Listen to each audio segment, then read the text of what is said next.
Olá, amigos, tudo bem? Eu sou Thiago Viegas e você está no Anglocast. E hoje nós vamos falar sobre a literatura nos dias atuais com a professora Manu. Tudo bom? Tudo bem, obrigada pelo convite.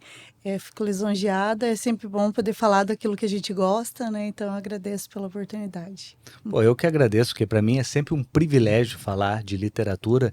Eu que sou um grande amante da leitura, a leitura fez parte da minha vida, faz parte da minha vida, e eu diria que eu não teria chegado onde eu cheguei se não fosse pelas habilidades que eu adquiri em decorrência da leitura. Porque a leitura, para todos que estão nos ouvindo aí, para os jovens, ela é fundamental para o nosso desenvolvimento, da nossa interpretação, do nosso vocabulário, da nossa imaginação, e ela está presente em tudo, né? Em todas as obras que Sim. nós contemplamos no cinema, nos quadrinhos, nos mangás, de certa forma, na música, sempre está sendo influenciada pela literatura. Como é que tu vê hoje, que tu que leciona desde os pequeninhos até os mais velhos, essa nova geração, como é que ela está encarando a literatura, a leitura, esse hábito no seu dia a dia? Hoje a gente percebe uma certa mudança, né? Principalmente com o avanço tecnológico, então o desenvolvimento das telas. Houve uma perda nesse sentido, mas também a gente percebe que pode contribuir, isso ainda pode ser revertido, pode melhorar muito. Na educação infantil, a gente tem ainda um momento muito especial, então a criança ela está esperando, então tudo que você mostrar a ela a respeito da literatura, a imaginação, ela consegue visualizar, ela consegue viajar por mundos diferentes, ela consegue receber aquela informação de maneira muito como uma esponjinha mesmo, absorvendo todo esse conhecimento. Então, é um momento excelente para introduzir a literatura, né? Reduzir esse tempo de tela das crianças e passar mais a esse momento de leitura é um momento fundamental.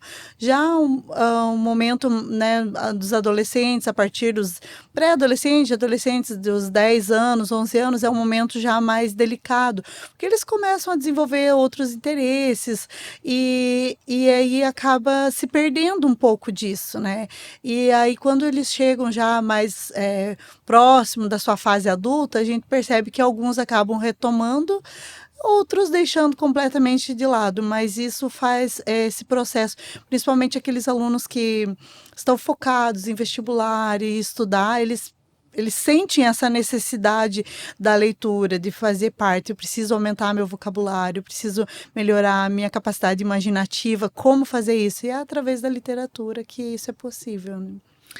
Hoje a tecnologia ela vem com uma ferramenta muito boa para várias coisas, mas acaba sendo mal utilizada para outras. Exatamente. Eu acho que era mais, como é que eu vou dizer, convidativo a leitura quando nós trabalhávamos mais com o livro em papel. Porque assim, ó, eu já usei o Kindle, já usei vários aplicativos para tablet, para celular, e sinceramente não é a mesma coisa de tu ler um livro ali, até porque é o seguinte, uma vez que tu está num tablet ou no celular, tu está lendo um livro, a probabilidade de tu dispersar para outro assunto, ela é muito grande. Sim. E quando tu estás com um livro físico nas tuas mãos, tu pode ter aquele momento de isolamento para tu te aprofundar na história. Inclusive tem um filme antigo, não sei se a nova geração aí não faz parte da memória de vocês, mas pesquisem na internet, que é a História Sem Fim, que traz um retrato assim muito perfeito do que é a leitura, do que é a interpretação, a imaginação, que daí literalmente ele entra dentro da história, então mostra aquele que tá dando, acho que uma tempestade, ele fica ali lendo o livro no colégio, sozinho, e ele mergulha naquela história e ele consegue visualizar. Eu acho que uma das grandes vantagens que a leitura traz é esse poder de estimular essa nossa capacidade de imaginar e de visualizar, de através de uma descrição conseguir sentir o sabor, conseguir visualizar aquele local, e eu acho que isso é muito benéfico para o nosso desenvolvimento, né? Hoje a gente pode perceber que a literatura se tornou um desafio no sentido de que exige muito do cérebro. né? Então, o imaginar exige, né? Eu preciso ler essa página, esse capítulo e imaginar o que está sendo. Então, como muitas vezes a gente tem ali um excesso de telas, então a gente tem as informações prontas, né? Então, eu vejo, os nossos olhos estão constantemente bombardeados com informações visuais, o que acaba, de certa forma, bloqueando a nossa capacidade imaginativa. E o livro tem esse poder de desbloquear essa capacidade. Então, quando eu leio, eu sou forçada a imaginar, mas como é esse lugar? Uma hora, inclusive a gente tem um módulo inteiro do 7º ano que a gente trabalha a história sem fim, que é o livro e a gente fala a respeito disso, de como ele começa a ler e como ele vai vivenciando. Então, eu posso ver trolls, eu posso ver uma montanha, eu posso ver uma princesa, salvar uma princesa. Então, as possibilidades são infinitas, né? E é através da leitura desse... Eu também tenho essa preferência pelo livro impresso, mas a gente precisa entender que é uma geração diferente, né? Eles já são uma geração mais tecnológica, então eles têm acesso a isso, mas é inevitável, né? A leitura, muitas vezes, ali feita no computador, no tablet, acaba distraindo mesmo, né? E aí, mas eu recebi uma notificação, alguma coisa acaba saindo, aí quando volta, lê de novo aquele parágrafo, não entendi, agora... Aí lê de novo, então acaba se perdendo um pouco disso. Parece que a leitura, eu não gosto de ler. Eu não gosto de ler porque fica difícil. Mas é justamente por esse excesso de informações que acaba se perdendo um pouco dessa questão de imaginar, de absorver aquilo que está lendo mesmo.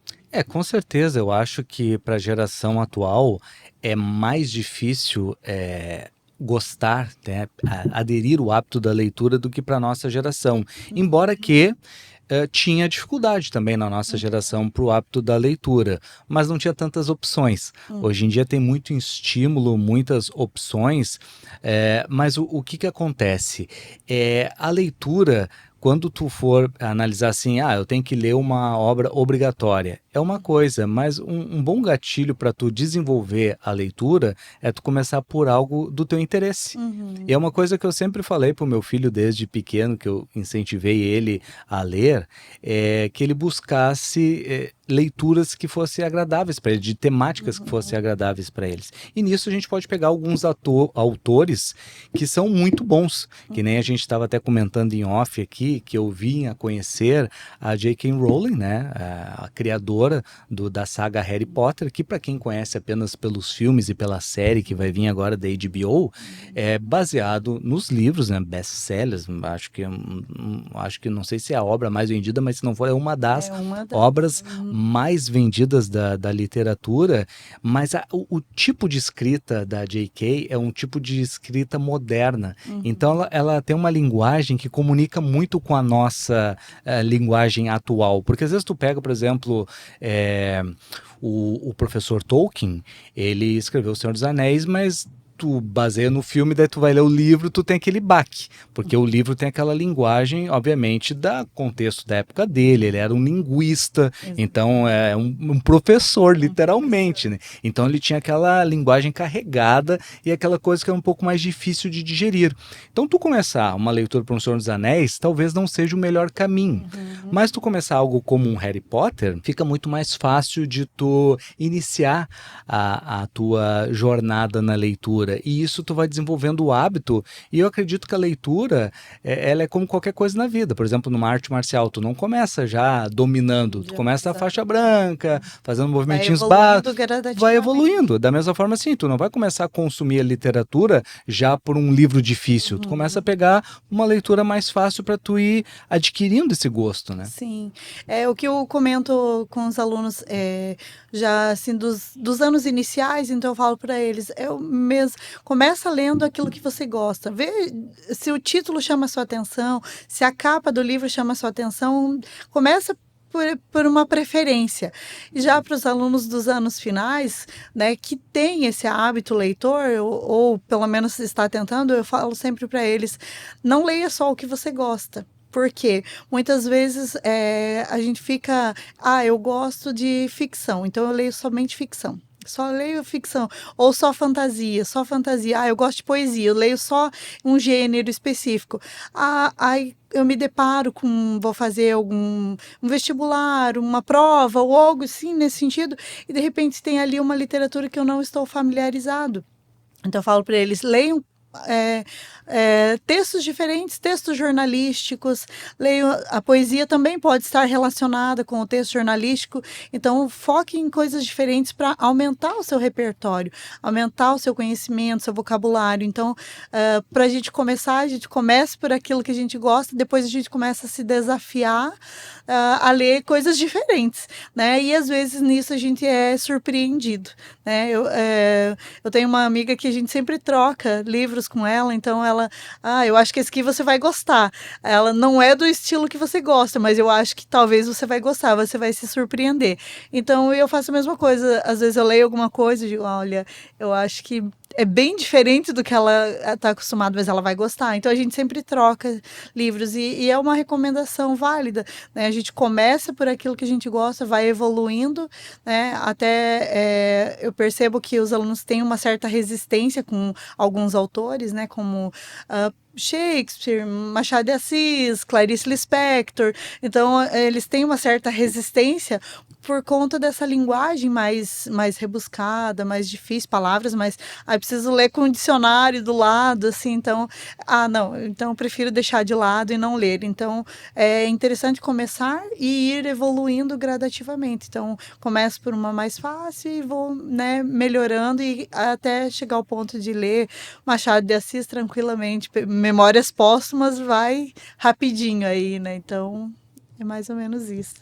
Certamente. Eu confesso que também não era fã, quando eu era mais jovem, de Machado de Assis, e eu acho até que a literatura nacional, principalmente essa literatura mais clássica, que é a base dos nossos estudos, né, base acadêmica, ela foi muito prejudicada, digamos assim, por uma visão de uma leitura chata, as histórias desinteressantes, mas é engraçado que a gente vê em muitas obras o retrato da literatura, da história constante nesses livros, replicado em séries, em filmes. Às vezes as pessoas gostam dos personagens, gostam da história e não têm noção de que está retratando aquela linguagem ali.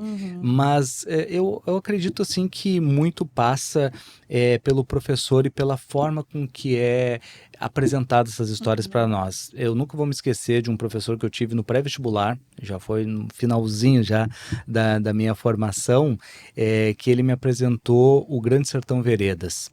E eu confesso que eu sempre achei uma literatura muito pesada, assim, né? Difícil de digerir. Mas ele contou aquilo como se fosse um filme, sabe? E ele contou com a empolgação do Reobaldo, do Hermógenes, e ele fazia as vozes, a entonação. E aquilo ali me deu um gás, uma força de querer ler o livro, porque eu queria saber a conclusão daquela história. Porque eu fui impactado e é interessante porque é algo nosso, é um retrato do sertão brasileiro. Então é algo que identifica uma região que não é a nossa região e é legal até para tu conseguir fazer esse imaginário, né, de outras regiões do Brasil.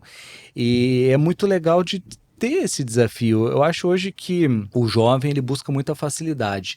Aquilo que é fácil, beleza, eu vou ler, vou fazer. Não, isso aqui não é, vou jogar na inteligência artificial para mim, vou pedir um resumo. E ele está perdendo ali uma oportunidade de conhecer esse mundo fantástico. Sim. E de aumentar um pouco o seu horizonte. Eu acho assim que a única coisa que não podem roubar da gente é o nosso conhecimento. E através da literatura nós podemos viajar para qualquer lugar do mundo. Podemos conhecer qualquer época da história, qualquer personagem. Então é algo muito rico o tanto de cultura, bagagem e conhecimento que a gente pode adquirir através da leitura. Né? Eu tenho percebido, e algumas editoras também tiveram essa sacada, que eles têm mudado. Então, essas literaturas mais tradicionais, eles têm mudado o estilo de apresentar a esse público, né, adolescente, esse público mais jovem. Então, a gente percebe um interesse maior deles no sentido de animes, mangás. Então é uma literatura estrangeira que tem despertado interesse, né, nos nossos adolescentes.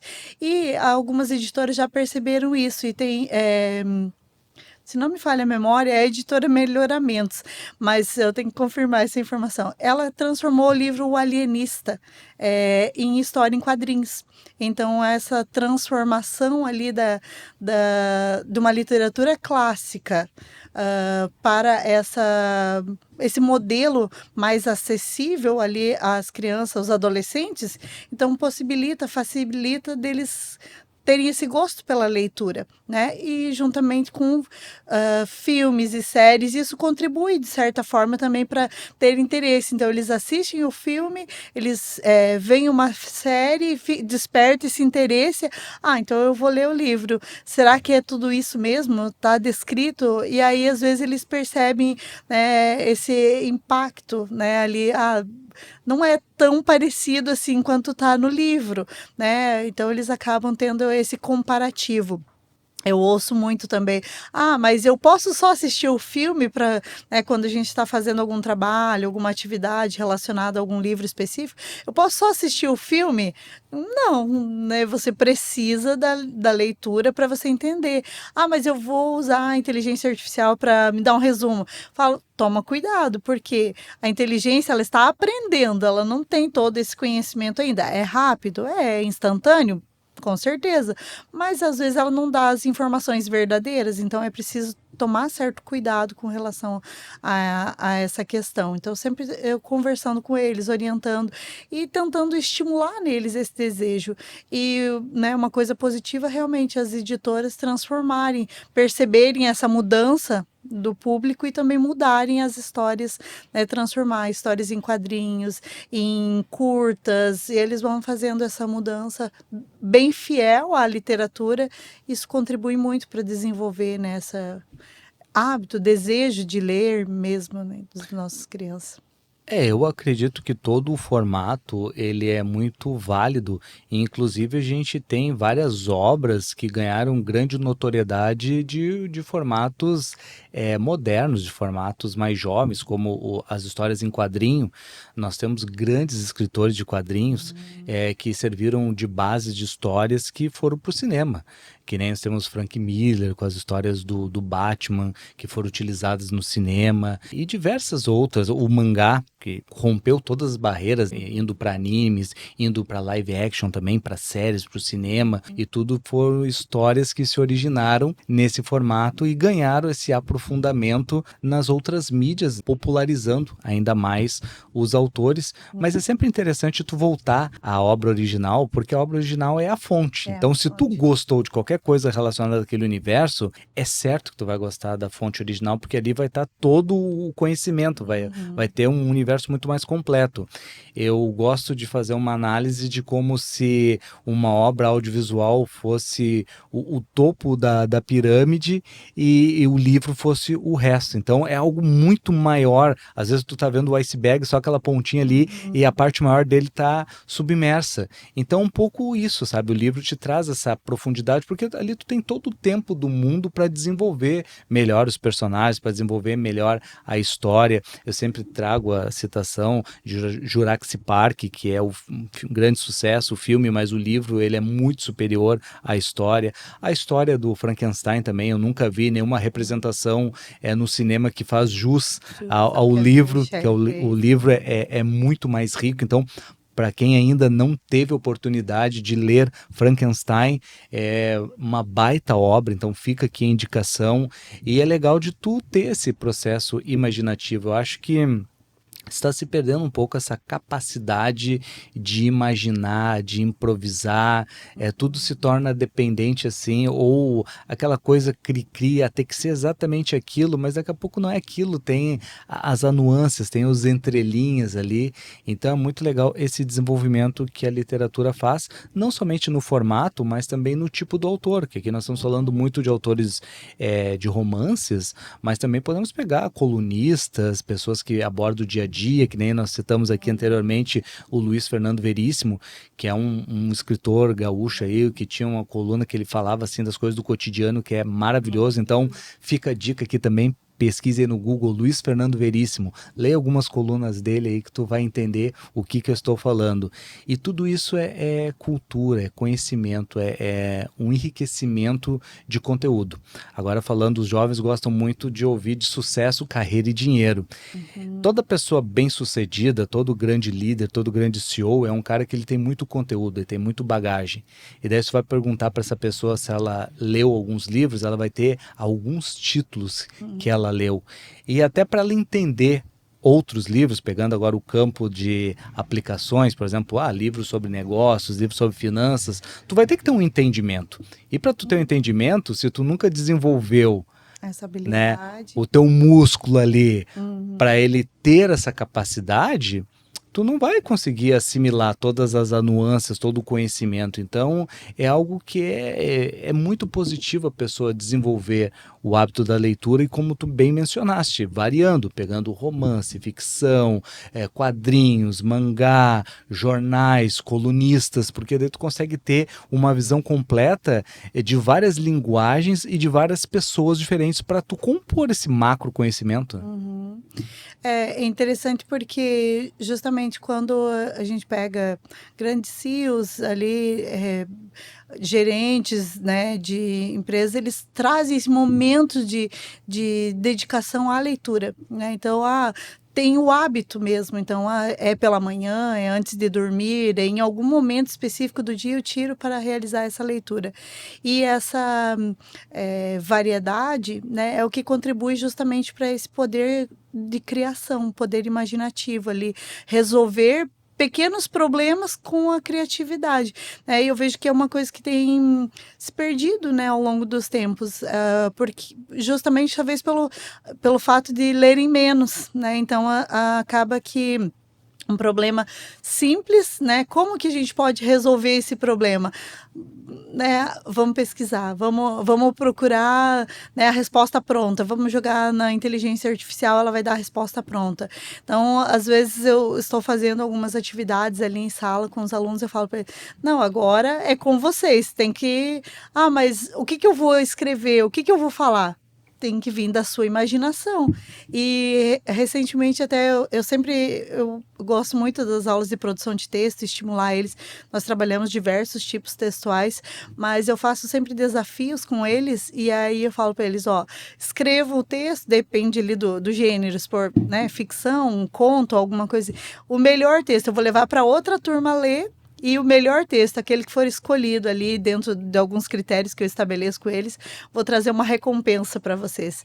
Então, é muito interessante como eles dão a vida para escrever ali esses textos. E a gente percebe em alguns já esse desejo, essa habilidade ali. Não, eu li isso em algum lugar, pensei de colocar no meu texto, será que eu posso utilizar isso? Não é plágio? Então, eles já acabam melhorando esse conhecimento deles através desse hábito de leitura, né? Então, com certeza, grandes líderes dedicam tempo à leitura. Certamente, isso não somos nós que estamos falando, né? Só tu vê aí a manifestação dos principais CEOs, dos palestrantes, o quanto eles atribuem a leitura como um fortalecimento, né, do nosso cérebro, do nosso conhecimento para a gente ampliar. Tu percebe na sala de aula hoje uma diminuição nessa capacidade imaginativa, nesse poder de criação dos jovens, visto o que era antigamente? Sim, eu percebo essa mudança, assim, então alguns têm se tornado muito dependente de tecnologias, né, de inteligência artificial, próprias ferramentas ali de busca, então eles acabam tornando-se dependentes, a ponto de realmente não saber. Tá, mas eu vou escrever sobre o quê? Como assim eu vou escrever sobre isso?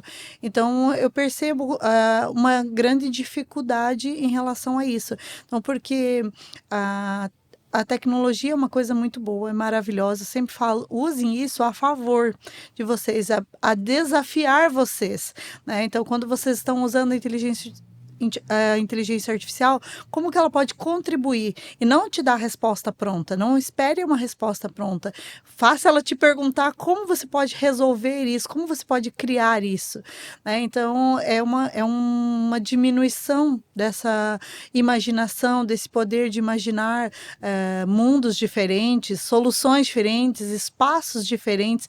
Então, a gente acaba tendo muito do mesmo, até mesmo a gente pode perceber no espaço cinematográfico, a gente tem muito do mesmo, muitos filmes, muitas séries, é sempre a mesma temática, mas nada muito diferente do que já foi criado. Então teve aquele momento, uma pessoa teve aquela ideia, né? Como Machado de Assis, eu sempre falo para os meus alunos, Machado de Assis teve uma ideia revolucionária. Até aquele momento ninguém pensou num autor defunto, ninguém pensou nisso. Ele inovou com isso. Então o que vocês podem inovar? O tá todo mundo já fez, já foi feito isso, mas o que você pode fazer de diferente? Então é um desafio como professor realmente estimular essa imaginação dos alunos, né, com relação principalmente a esse acesso às tecnologias que eles têm hoje. Então, desafiar eles a pensar por si e não buscar uma resposta pronta é algo que está modificando, sendo bem desafiador, assim, enquanto professor nesses últimos tempos. Eu te pergunto isso porque eu tenho notado, sabe, essa dificuldade. Às vezes, quando tu chega para um jovem e dá uma proposição, algo simples assim, cria uma história assim, assim, assado. E daí ele tem extrema dificuldade de arrancar com isso, ou de imaginar um cenário um pouco mais complexo.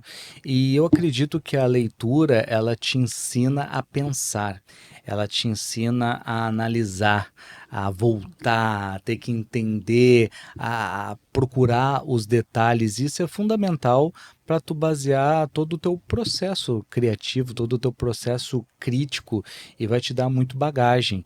E eu vejo também isso manifestado, como tu falou, nas obras, né, de mídia. Vamos pegar o cinema aí. Quando é que a gente teve um último filme que a gente olhou assim, nossa, que filme surpreendente, que filme espetacular. Hoje são pouquíssimos os roteiristas que têm um algo a mais, como um Tarantino da vida, ou como um Shyamalan, que às vezes ele erra, mas eu gosto muito dele por sempre trazer algo diferente, algo fora da curva, fora da caixa. E isso está cada vez mais difícil. Às vezes a gente vê uma obra assim, nossa, mas que pensamento medíocre, que pensamento preguiçoso, poderia ter desenvolvido tão melhor isso aqui, sabe? Podia ter ido para um caminho A, para um caminho B, mas quando te falta bagagem, tu não tem muitos recursos. Então, é como se tu fosse assim, um soldado e cada livro que tu lê fosse uma arma nova que tu carrega. Então, tu tem um arsenal ali, uma artilharia muito vasta para tu estar escolhendo o que tu vai utilizar. E quando tu não tem essa bagagem, tu tá ali limitado ao que eu te oferecer. Exatamente, tu tá com as mãos nuas ali para usar o básico. Então eu vejo hoje que a pessoa tá presa muito no básico, e eu sempre falo para os jovens que nos assistem aqui, que é aquele ditado, né? Em terra de cego, quem tem um olho é rei. Então hoje em dia quem faz o básico bem feito já tem uma grande vantagem sobre os demais, né? É verdade. Eu percebo também algumas mudanças, né, eu tenho percebido em relação à escrita. Então, quando a gente está trabalhando ali com os alunos em produção de texto, o quão difícil é para eles escrever, né, pegar o lápis, sentar em silêncio, se concentrar e escrever. Então, eles têm essa dificuldade de concentração e desenvolver isso, né? Então, por quê? Os smartphones hoje têm todo o acesso ali, eles, vamos abreviar uma palavra, então começa com as abreviações, muitas palavras erradas, né? Fora da norma culta, vamos dizer assim. Então, elas estão ali, essas palavras não. No dia a dia, podem fazer sentido numa conversa entre amigos, numa mensagem, uma troca de mensagem, mas para um texto aquilo não condiz, não é o suficiente. E aí eu percebo essa dificuldade que os alunos encontram. Então, eles escrevem, aí eles perguntam, e assim, aí vou ali corrigindo eles, orientando, sempre, olha, precisa essa palavra que se escreve separado, aqui não é junto, então, porque o hábito de escrever no celular de uma forma, às vezes acaba eles perdendo essa questão da coordenação motora mesmo, assim. Então, a dificuldade de escrita também tem sido um fator, né, para atrapalhar, vamos dizer assim, esse hábito, esse gosto por ler. Então, desenvolver, porque quando eu começo a escrever, começa as ideias, a imaginação, começa a imaginar, a fluir, e eu vou escrevendo, depois eu vou fazendo as correções, mas esse momento de criação é algo que tem se perdido ao longo do tempo, justamente por esse excesso de informações. E o que você falou hoje, quem faz o básico bem feito já está à frente de muitos, né? Então, é um grande desafio que os nossos adolescentes, jovens têm pela frente, desenvolver esse gosto pela leitura e também essa habilidade da escrita, né? Antes tinha, né, muitos pensadores falavam que a escrita era como um dom, né? Particularmente eu penso que também não deixa de ser uma forma de dom, saber escrever, ter esse desejo, mas é algo que pode ser aprendido, é algo que pode ser conhecido, mas quando a gente olha para muitos autores hoje, a gente percebe realmente era um dom, né? Na minha opinião, assim. Então, trazendo um pouco a respeito desse desafio que os adolescentes têm nos dias de hoje, desvincular um pouco essa questão da escrita apenas nos smartphones e passar para a escrita no papel, né? Eu acho que o meio influencia muito naquilo que tu é e como que tu age. Eu sempre tive muita facilidade com a escrita. Então, quando a professora falava assim, 4 parágrafos, alunos, nossa, só isso? Poxa, só 4, o que eu vou fazer com 4 parágrafos? Então, eu sempre gostei, sempre fui uma máquina muito forte de escrita. Mas mesmo eu, em determinado ponto da minha vida, no meu primeiro emprego, na empresa onde eu estava cercado de profissionais que eles não liam, não tinham uma grande cultura e tal. E eu acabei baixando a minha régua, porque é natural e é imperceptível isso, para me comunicar com eles. Então, comecei a ingressar no modus operandi deles. E uma vez eu fui fazer um e-mail e eu passei para um amigo meu, que é engenheiro, para ele dar opinião. E ele me devolveu meu e-mail cheio de alterações, assim, e eu olhei assim, pera um pouquinho, o que está acontecendo? Como assim ele me passou o e-mail cheio de alterações? Eu desaprendi a escrever, porque como eu estava naquele dia a dia, falando aquelas gírias, um português mais, o meu professor brincava português de boteco, e não estava mais alimentando o meu cérebro com um vocabulário mais rico. Daí eu comecei, não, pera um pouquinho, deixa eu começar a trocar ideia agora com os amigos advogados, porque daí já tem aquela linguagem lá, e eu já vou elevar a régua de novo, e voltei, não, beleza. Voltei, estabeleci, mas fiquei preocupado com isso. O que eu quero dizer? Se o jovem, ele fala 24 horas do seu dia, 7 dias por semana, em gírias, em abreviação, escrevendo tudo errado, poxa, o pessoal ainda criticava o Maurício de Souza por escrever lá o Chico Bento, né? Hoje em dia isso é fichinha. O Cebolinha, o Chico Bento, Cebolinha trocando o R pelo L e o Chico Bento falando daquele modo interiorano, mais rural dele lá. Mas é isso, eu percebo que muitos jovens hoje não sabem escrever as palavras. Não estou falando que o jovem que ele escrever naquele jeito de gíria, que de sempre teve as gírias joviais, sim, hoje eu estou por fora, né? Mas só porque eu estou por fora, não porque eu sou velho. Mas eu digo na questão da ortografia mesmo, de tu saber qual é que é a escrita. Por quê? Se tu não lê, tu não tem o referencial de como é que é aquela palavra. Sim. E às vezes tu faz uns assassinatos da língua portuguesa, assim, trocando um S por um C. Meu Deus, tem cada coisa que eu olho nos comentários, assim, da internet, e eu acho mais engraçado é quando vem aqueles comentários cheios de opinião e a pessoa escreve tudo errado. E daí ela se condena já ali, porque o cara já fala assim, pô, tu não sabe nem escrever, cara, então o que tu tá opinando alguma coisa? E é muito sobre isso, porque na medida que a pessoa não lê e não se cerca desse hábito de elevar o nível do seu pensamento, do seu vocabulário, da sua escrita, ela vai acabar entrando se equivalendo ali a um meio muito medíocre. E me assusta muito a mediocridade do pensamento hoje em dia. Eu sei que os jovens agora vão me detestar, nada contra o TikTok, eu não estou dizendo que vocês não possam usar o TikTok, mas eu não acho saudável ficar muitas horas no TikTok. Eu estava dando uma olhada assim, agora está numa trend aí do será. Será? E daí tá todo... Eu vi uns empresários fazendo isso, mas tipo assim, de tudo que é empresa, assim, que não, nem conecta com a proposta. Eu fico pensando assim, meu Deus, hoje em dia ninguém mais pensa. Tá todo mundo que nem macaco. Se eu começar a fazer assim, as pessoas vão tudo começar a gravar videozinho fazendo assim. Gente, cadê o pensamento? Cadê a originalidade, a criatividade? Exatamente. E eu acho assim que, sabe, esse senso coletivo, que nem eu me adaptei ao meio, as pessoas estão se adaptando tanto ao TikTok e essa bobagem, essa coisa rasa e idiota, que estão perdendo a capacidade de pensar coisas complexas, de ter uma inteligência mais apurada. Exatamente. Então, às vezes eu corrigindo alguns textos ali, ou até mesmo na sala de aula, ouvindo os alunos, eu percebo eles falando algumas coisas. E uma das coisas que sempre eu pego no pé deles, eles chegam, ô professora, posso ir no banheiro? Eu digo, pode o quê? Posso ir no banheiro? Não. Aí eles voltam cabisbaixo pro lugar. Aí outro vem e diz, professora, posso ir ao banheiro? Pode. Mas por que ele pode e eu não posso? Eu digo, porque ele falou português corretamente e você não. Quando aprender a falar, você pode ir. Aí, agora eles veem, algumas turmas, eles dizem, professora, por obséquio, eu poderia ir ao banheiro, eu posso ir ao banheiro? Então, eu sempre procuro desafiar eles. Eu falo, tudo bem, tem ambientes e ambientes. Então, quando você está numa roda de amigos, está conversando, jogando no celular, Discord, seja o que você estiver fazendo, eu entendo você usar uma certa linguagem ali com eles, gírias e palavras, abreviações, tudo bem, esse é o lugar para isso. O que você não pode é trazer isso para outros espaços. O que pertence àquele lugar é aquele lugar.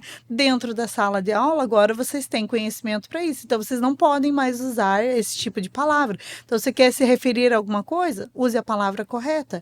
Ah, mas lá com a sua família, né, tá passeando, tá visitando os avós que são do interior, você não vai chegar lá e vai corrigir os seus avós por eles falarem, porque é o ambiente que eles estão, às vezes família do interior, então você não vai chegar lá e corrigir, mas você sabe que aquilo é para aquele local, é para aquele momento, então você tem que ter esse discernimento de que tipo de palavra, de que tipo de linguagem eu vou usar em cada espaço, né? Então, eu sempre procuro desafiar os alunos dessa maneira, né? Eu faço com eles, quando eu estou trabalhando formação de palavras, por exemplo, neologismo, algumas outras disciplinas ali, eu falo para eles, ó, quem nesta semana trouxer uma palavra que não é usada, né, no dia a dia, mas aplicar ela dentro de um contexto. Eu estou explicando, está numa conversa com os amigos, você usar a palavra e aí eu vou dar uma recompensa para vocês. Não é chegar e falar para mim, professor, eu aprendi o que significa a palavra esdrúxula. Não, eu quero que você aplique ela dentro de um contexto. E eles ficam bem motivados, então eles sempre participam, eles falam, e quando que vai ter o meu prêmio? Quando que vai ter minha recompensa? Eu falo, calma, é até sexta-feira o prazo, então ainda dá para trazer mais alguma palavra. Então, esse momento de desafiar eles, justamente para tentar enriquecer esse vocabulário e não ficar preso somente nessa memória coletiva de o que todo mundo está fazendo, eu vou fazer também. Então, está todo mundo repetindo isso, eu também vou repetir.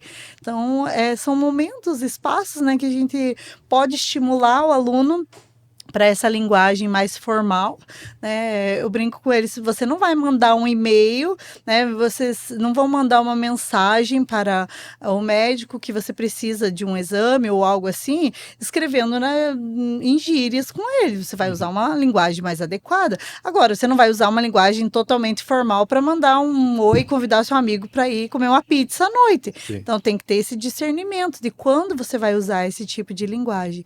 Então, essa do banheiro é o que eles mais ficam indignados algumas vezes. Aí, quando eles lembram, aí eles falam, posso ir ao banheiro? sim, agora você pode ir. Então, são os desafios que a gente tem, né, de estimular a questão da linguagem, a própria, eles têm um preconceito em relação à língua portuguesa. Eu não gosto de português. Eu não gosto de literatura. Eu não gosto, não sei falar português, eu não gosto. Falo, como assim você não sabe? Claro, eles vão criando aquelas barreiras imaginárias ali de que não gosta daquilo, tem uma aversão àquilo. Falo, não, mas é porque talvez a forma como foi apresentada ou a maneira como você está desenvolvendo ali que não está. Vamos achar um jeito de trazer isso para uma maneira que você goste, né? Mas entendo que tem aqueles alunos que têm preferência por outras disciplinas. Falo, tudo bem, mas o português, ele é essencial para todas as disciplinas. Então, você vai precisar dele, da compreensão, da interpretação de texto, seja para resolver um exercício de matemática, de física, de biologia, para qualquer disciplina. Você precisa do português. Então, Certamente, só dizer para ele o que tu vai fazer na tua carreira, se tu vai precisar falar, ler, interpretar, alguma dessas aí tu precisar, então, meu amigo, tu não tem escapatória. Em relação ao vocabulário, inclusive pode gerar nota. Eu vou falar aqui uma para os alunos, aqui uma quente, que numa apresentação uma vez de história, eu não tinha estudado tão bem assim ali a minha apresentação, e o pessoal estava apresentando, e agora eu preciso tirar uma nota boa aqui, né? E só que o que acontece? Os meus colegas, eles tinham um vocabulário e um poder de fala inferiores. Então eles apresentaram aquilo de uma maneira simples. E olha só o poder do vocabulário. Eu peguei as ideias principais, somei com aquele conhecimentinho do que eu tinha estudado, só que eu apresentei da maneira mais pomposa, mais robusta. Então eu acrescentei todo um vocabulário, eu estiquei as frases, e daí eu tirei nota máxima e eles não. Entendeu? Então, às vezes, o preparo, mesmo tu tendo um preparo inferior a outra pessoa, se ela sabe se expressar melhor do que tu, ela vai parecer que sabe mais do que tu. Com certeza, a oratória é essencial. Eu sempre falo para eles, o sistema Anglo é muito bom, porque ele aborda diversas maneiras de ensinar. Então, eu posso ensinar através do visual, como eu falei anterior, eu sou pedagoga, então eu sempre procuro alguma ideia, alguma estratégia diferente para trabalhar com eles ali em sala de aula. E o nosso sistema, ele traz essa possibilidade da gente fazer isso de maneira visual, de fazer de maneira criativa. Então, vamos trabalhar. Agora, não é só a linguagem verbal, escrita, vamos, né, trabalhar a questão da oratória. Então, algumas vezes já tive, infelizmente, algumas apresentações. Mas eu não sei o que aconteceu, por que eu tirei essa nota. Estava mascando chicletes na hora da apresentação, mascando chicletes na hora da leitura. Falo, não dá, e não tem mais, justamente, né, saber se apresentar, usar as palavras adequadamente pode garantir com certeza boas notas, né? Mesmo que agregar ao conhecimento que você já tem ali é fundamental, vai ajudar e muito. Certamente, só ajuda e só colabora com todos os aspectos. Eu acredito que a literatura, o português, ele é a base, juntamente com a matemática, de tudo, porque a literatura, ela vai te trazer ali a tua capacidade de interpretação, vai desenvolver o teu raciocínio. Então, são coisas fundamentais que tu precisa para qualquer coisa que tu for exercer na tua vida. Tem muita gente que erra questões no Enem, no vestibular, por não saber interpretar as questões. Então, não se trata nem de conhecimento, se trata da confusão de tu interpretar isso. Outra coisa, tu não vai querer que um advogado diga para ti o que está se tratando, aquilo que tu está assinando, sem tu ter a mínima noção do que está constando ali, do que está assinando. Mas as pessoas chegam ao cúmulo hoje em dia de não ler o que estão assinando. E isso tanto no papel quanto no digital. Às vezes ali, termos, não sei o quê. Cara, isso naquele tempo tá dizendo ali que tu vai pagar não sei quanto por quanto tempo, tu simplesmente porque tu tem preguiça de ler. Exato, então a leitura ela é importante, ela é fundamental para tudo, e esperamos que conteúdos como esse aqui venham a trazer o incentivo para os nossos jovens, né? Não para os demais jovens, que o do Anglo eles leem. por incentivo para os jovens aí de estarem buscando mais a leitura, buscando mais esse desenvolvimento, que é algo que só traz benefícios, né? E eu sempre gosto de pedir sugestões para a gente fechar o nosso papo aqui. Eu queria que tu trouxesse para os alunos aí vamos botar um top 5 livros que tu acha que seria interessante para quem ainda não teve oportunidade de ler. Dependendo da faixa etária, tem muitas opções, mas com certeza... Vamos botar um mix aí para agradar todos os públicos. Com certeza, em primeiro lugar, eu diria Harry Potter, para qualquer faixa etária. Eu sou muito fã, então modéstia à parte. Concordo. Eu colocaria em primeiro lugar. Eu tenho um autor que talvez alguns alunos mais ensino médio estejam familiarizados por conta das leituras obrigatórias, que é o José Agualusa. Uma literatura muito boa, eu gosto bastante. Tem 2 livros dele particularmente que eu gosto, colocaria até Vida no Céu e O Vendedor de Passados. É uma história bem interessante, então... Eu gosto muito de Machado de Assis, mas eu diria, eu vou deixar esse para o final. Polêmico. Mas A Falência de Júlia Lopes também, eu gosto bastante de Júlia Lopes, é uma literatura interessante. Uhum. E aí eu colocaria Dom Casmurro, vou deixar no top 5, mas assim, para não criar muita polêmica, eu gosto muito de Dom Casmurro. Então, mas entre outros, né, também temos, o Brasil tem essa vasta gama de autores assim com histórias maravilhosas. Mesmo aqui em Santa Catarina nós temos autores maravilhosos que eu li uma obra recentemente e não tinha conhecimento dela, e 1º de Abril, do Salim Miguel, e é uma literatura muito boa. Ele retrata um período aqui de Santa Catarina e é bem interessante. Tem outros autores como Lindolf Bell também, que é de Timbó, então é uma literatura interessante da gente estar se familiarizando com a região, assim, mas eu acho que por essas já estariam boas para começar. Pô, maravilha, que bacana. Já anotei aqui dos nossos escritores locais. Eu que estou vindo do Rio Grande do Sul, sou novo nessa terra, já vou em busca ali para conhecer um pouquinho mais desse chão. Prof, muito obrigado pela tua participação. Quando o assunto é bom, o tempo voa. Já fica aqui o convite para tu retornar. Gostaria de ter muita coisa para falar. Vamos falar sobre as obras aqui. Tá apresentando daqui a pouco umas obras aí para essa juventude. Queria parabenizar por esse trabalho, que eu acho o trabalho do professor um trabalho de extrema importância e vital para a construção do ser humano, ainda mais tu que trabalha desde os pequeninhos até os mais velhos. Então, parabenizar e agradecer pela tua participação. Muito obrigada, fico agradecida pelo convite. Com certeza, se possível, retornarei. Falando de obras, que é um dos assuntos maravilhosos que eu gosto muito. Com certeza. Vamos destrinchar aqui Frankenstein para apresentar para essa galera o que é o livro. E para vocês que nos assistiram até agora, gostaria de agradecer imensamente por sua audiência. Curta esse conteúdo para que ele vá para o máximo de pessoas. Coloque aqui nos comentários qual é a tua sugestão de literatura para nós e se inscreva no canal. Tem conteúdo inédito toda semana. Nos vemos numa próxima. Até mais.